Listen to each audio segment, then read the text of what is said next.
Okay folks, welcome back, thanks for joining us. Today we're going to be tying a fly devised by Paddy MacDonald and Danny Brown, I think, as well. It's called a duck and Feadly, and if you change the letters around you might get something more interesting, but it's wide. They do think it's deadly fly, and it's caught several hundreds of salmon in the Moy, and even had an article a few years ago on treating salmon. So it's quite similar to a lot of the typical shrimp flies, but it has some new characteristics as well. So it's a blend of a few different favourite flies. I don't know what they are, but I could assume that it's the orange and gold, the McCormick's, and probably the Ronnie Rogers shrimp, or the Roy Wilson as it's sometimes called. So there's plenty of colour in it. So we'll kick off. So I'm going to use yellow uni thread to start with, and I like to start my shrimp flies at the centre of the hook. My Irish shrimp fly, sorry. Okay. And then for the tag, I'm going to be using quite a thick. I guess this is a medium gold oval. So I always secure the tag in underneath.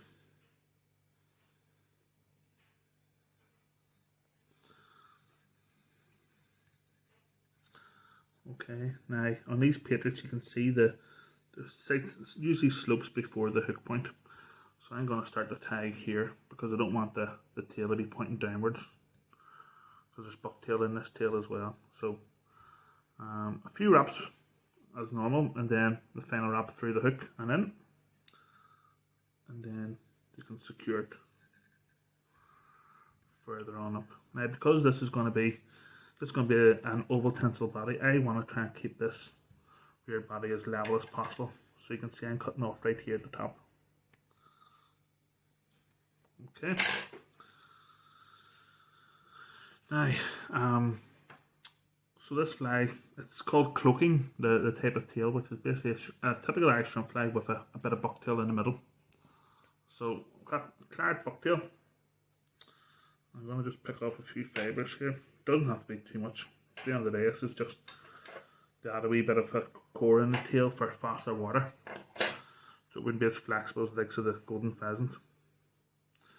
So I'm going to just, I don't always stack bucktail, but for the likes of this here I'm not going to bother. I'm just going to try and level out the tips.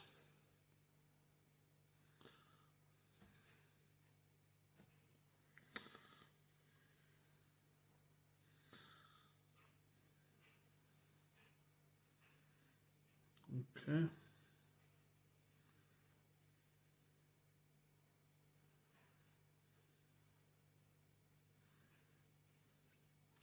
So this is it here. As I said, it's not going to be too many fibres.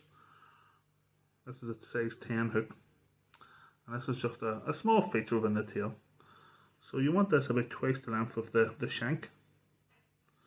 I'm going to do it here, but I'm going to start a little bit up here because I want the bucktail the whole way on this rear body, because I want to be as level as possible. Now, if anybody knows me, I absolutely hate bucktail tails. The reason being is sometimes they can splay. And next thing now, some people like the splayed. I like a level tail for bucktail because you're going to have the splayed GP anyway, or the golden pheasant. So this is, I told a friend, a wee bit of super glue as you're going down. So it's well secured, but it's less likely to splay.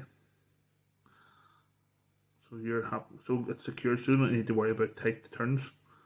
You can do light turns here now,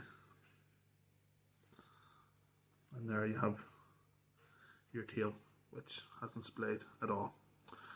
So I'll clean this up a little bit for access. Okay, next we want to add in a few strands of flesh. I thought I had this all prepared, but I don't. So I had to run and get it there. Just your crinkle flesh or crystal hair. So I'm doing with this 4 strands, which is more than enough for a size 10 shrimp. I put this on top.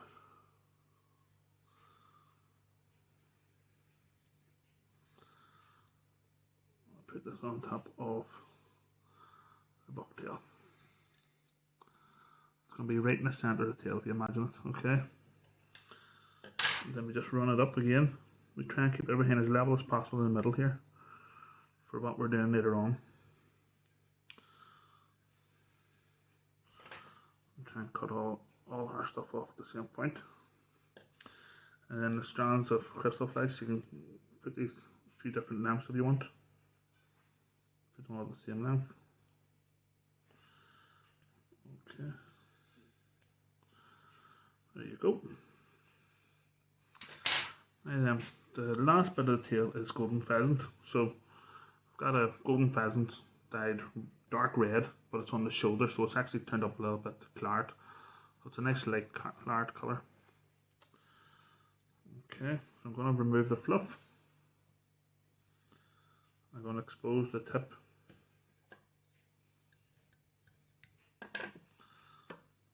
And I'm going to tie the tip down. Okay. Again, remove your excess at the same point.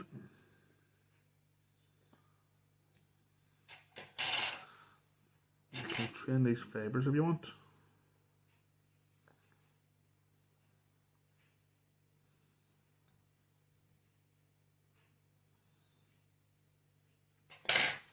Else you can wet them, put them all in the same direction to the centre around the stalk. Now then, so start weighing it like any hackle, touch and turns. You'll probably get 3 wraps out of this, so that's your first wrap. Your second turn. Oh, just go back a bit there, that slipped.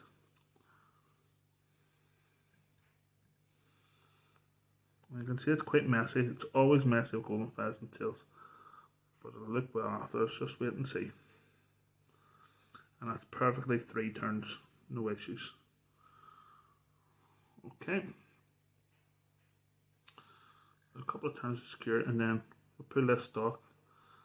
We're going to keep this along the centre because again, I'll keep it nice and level.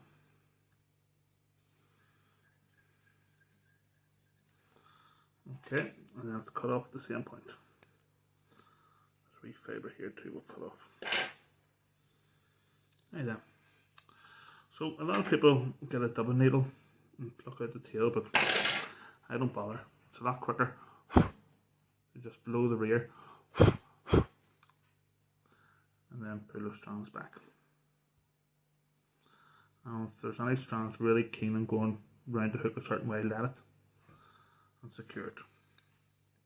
Back in. Okay, now you can see the shape of that tail coming through. I like the tails up a bit because I like them to pulse, so I like it more like a hackle. So as I go up here, I'm going to wrap on top of this tail, and this is why I use the medium oval, is because if it was small oval it wouldn't work. The bigger oval can really kick these fibres up. You can see that happening there. So it helps with the pulsing if you're twitching the flies. Okay, it's also more secure because it's on the stalk. It's being held down by threading at the stalk. Okay, now then, we're on to the rear body. So for the rear body, I'm going to be using gold oval again. But this is actually small gold oval. Some people use the medium stuff for these kind of flies, like the orange and gold, but I would rather use the smaller stuff. So I'm putting it right at the top. I'm just being very careful to get well secured in. And try and cover in any, or try and cover any of the claret colours.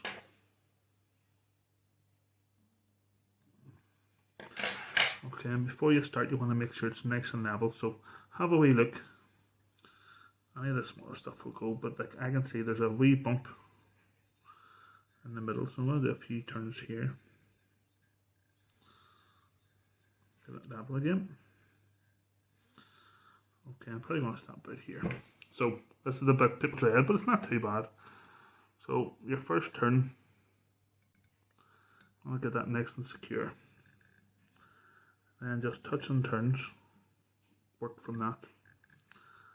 And if you miss a bit, don't be worrying, because it's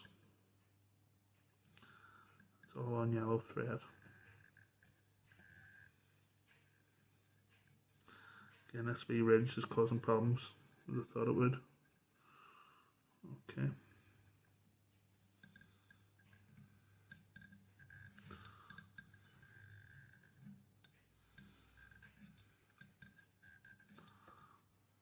Looks good.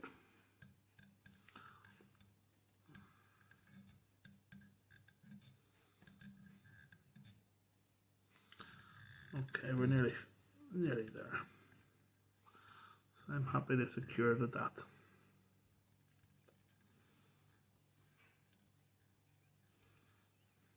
Okay. And we can cut off our access. Keep that for a tag another time. If you do see, probably fine on your side, but if you see any wee bits of oval missed, you can just move them now. Get it nice and neat. I'm very happy with that there. Okay, now this is what I do. I like to varnish this. So I'm gonna just use your Celere varnish, a double needle. Getting ahead of myself here, I need to bit finish off.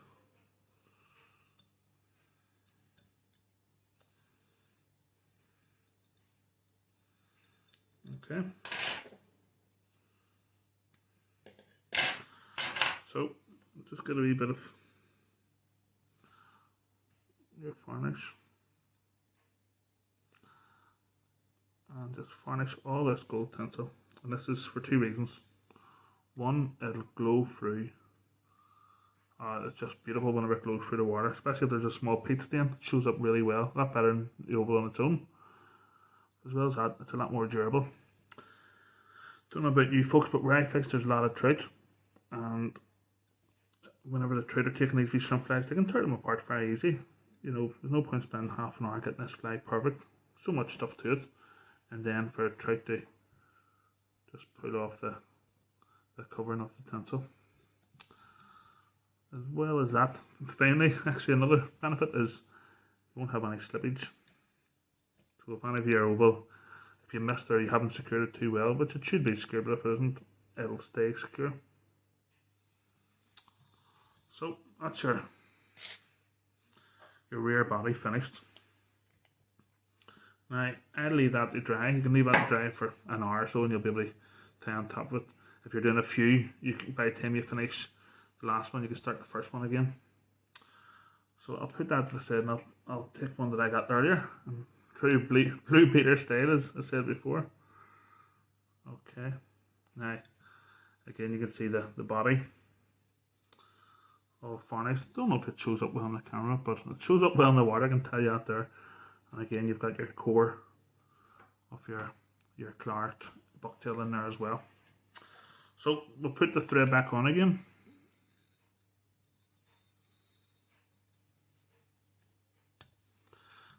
Okay. So the mid hackle here is like your orange and gold, so it's your hot orange. So I'm going to break off the tip. I'm going to expose about 4 or 5 feathers, a little bit of wax, and making use of making the thread going up. You might as well tie in as you're moving. And then I pull the fibres on top of each other. So now that's holding the stalk twice in 2 different places. And that's your feather ready to be tied on. I do think for this cock hackle you do need to really trim down the fibres. Quite a few, you'll probably do 3 or 4 turns on this. We'll see how we go. So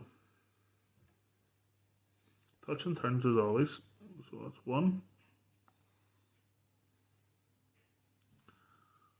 2, think that'll, let's see. I think that'll do. You know what? I'm undecided if we should do an extra turn, so what I'm going to do is I'm going to strip some of the fibres off one side here.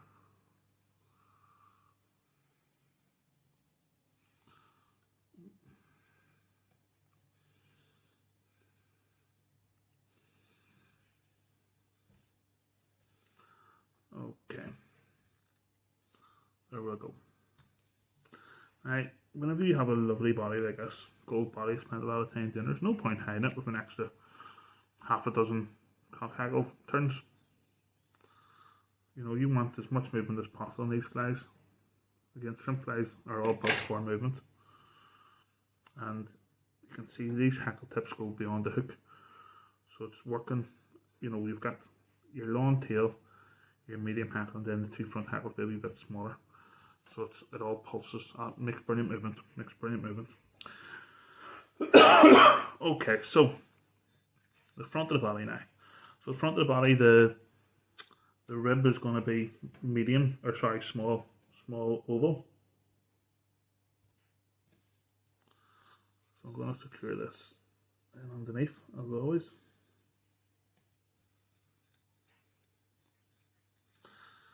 And the body is going to be dubbed fur. So it's going to be yellow. I've seen people actually do this with yellow light bait as well. I'm just sticking to the original. And natural fur, so it's going to be funny dub. What I do is, if I'm not catching any of these fibres, I'll go up a wee bit here. Get out of the way. So I like to secure a few of the fibres in the last few turns before I actually start the dub.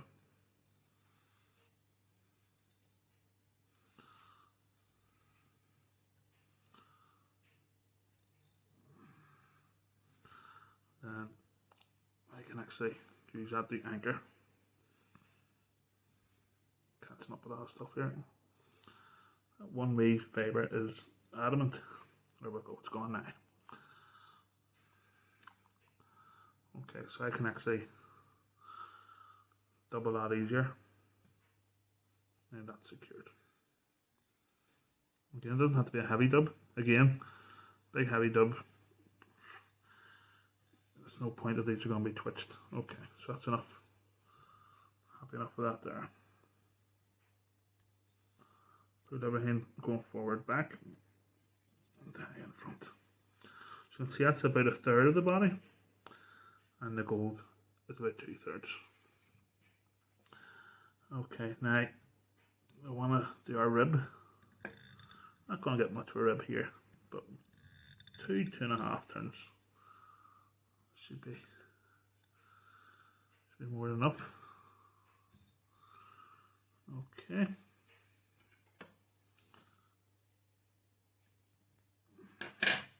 If you wanted, well, that's quite scruffy enough. If you wanted, you could pull out a few of those fibres with some Velcro, but I think that's looking well as it is. So the next thing we want to do is add in our jungle cock. So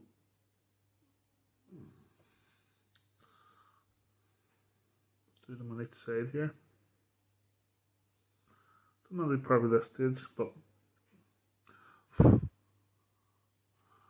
at this stage I just want to secure them down, and then we can move them about to see. It's perfect on this side. I don't know about your side. Probably do a wee bit of tweaking. Okay. So what I do is I have a wee look head on. Face don't care, but you'll face it better if you're more secure. So that's the way I do it. Some people, when we're doing the jungle cock, put them both on and then spread them and have them roofed. This is a mixture. This is kind of the style you would use if you were using them on the park shrimp, for example. So I feel there's a wee bit more movement. So next one I do is secure them in. So what I do is I put a wee bit of super glue on my thread, probably about an inch or so, and then I move the thread forward. That should secure them in very neatly. You don't want them to move. And you can put the stalks back again, but I'm not going to bother it because the super glue should keep them.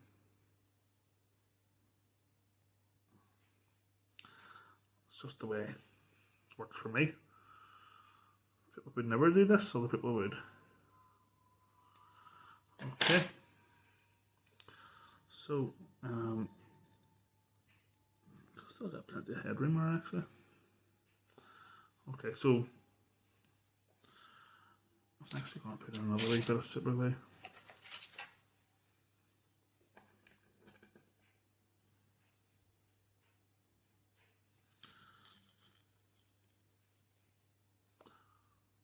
Just where they meet the thread. This also helps securing the hackle, which we're doing next. So you can't have it too secure. So the hackle then, the first hackle, this one is going to be yellow cock hackle. So we've got two hackles for the head here. As I said, it's slightly smaller than the orange. So as before, broke off the tip and exposed a few. I'm not going to put on wax because that super glue will help secure this in as I go up.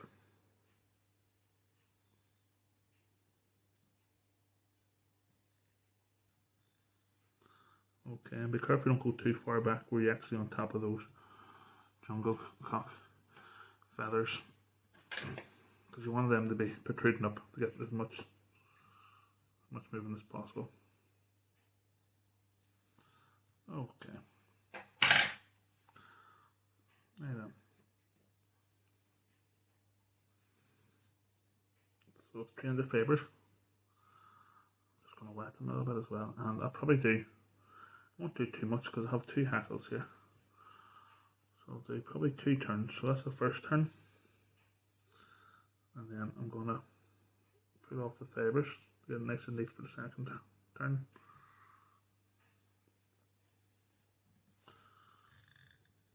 Okay. That's the second turn. I'll have a wee bit of wax.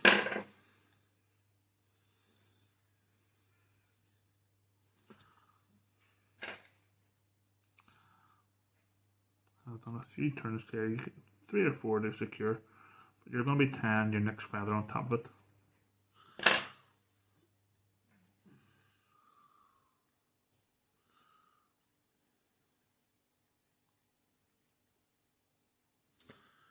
Okay, and then we'll use the blue hackle, which is the front hackle. So again, wax the thread, make sure there's plenty of wax.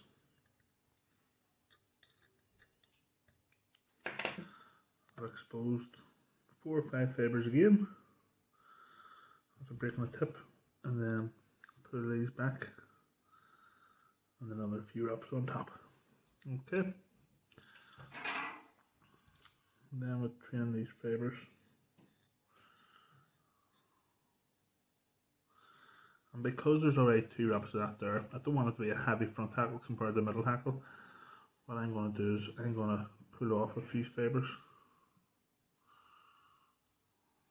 on one side, which should come into play after the first wrap. So that's about 1.5 wraps then it should be. So it's your first run round.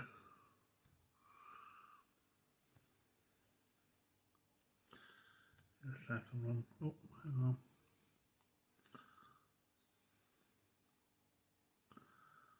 Take off the fibres.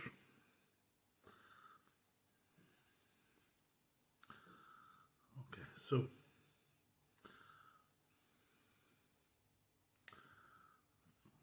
one wrap, and then one wrap off the hackle with one side torn off. Okay.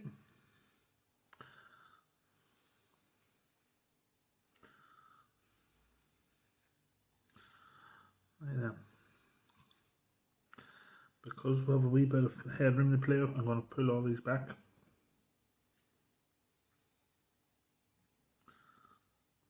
And let's do double down the stalk. But as well as that, pulls any forward fibres, any fibre pointing forward back again. Okay. And we can pull that off. And yeah, very happy with that there. So, whip finish off because we're not going to be using a yellow head.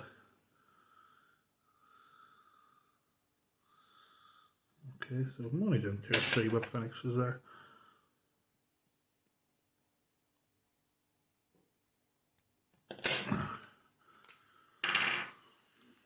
So this is globrite number 5, which is fire orange, one of my favourite globrite colours.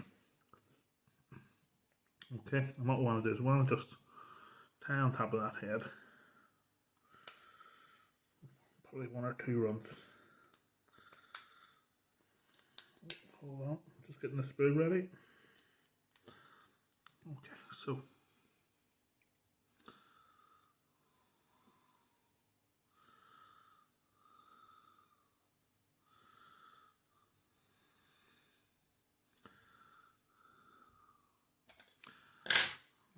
okay.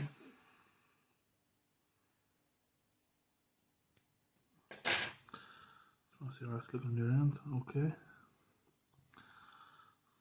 So it looks good. So then on the way back up again, we'll whip finish. 1, 2, 3, and probably 4. More than enough.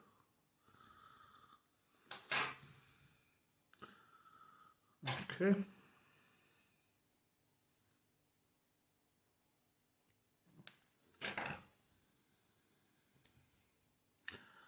Got a wee rogue fibre here. Always knitting up now because I forget about it later down the line. Okay, and that's it, folks. That's your duck and Feadly. Decent enough wee salmon fly. I've heard loads about it and I'm looking forward to giving this a go. I've never placed it before. And maybe you'll give it a go yourself, sure. So thanks very much for watching. Hopefully you've enjoyed that, and if you like it, give us a thumbs up. Feel free to leave any comments, any questions or anything, let us know, and sure, hit the subscribe button if you're already not subscribed. Okay, until next time folks, take lanes, all the best.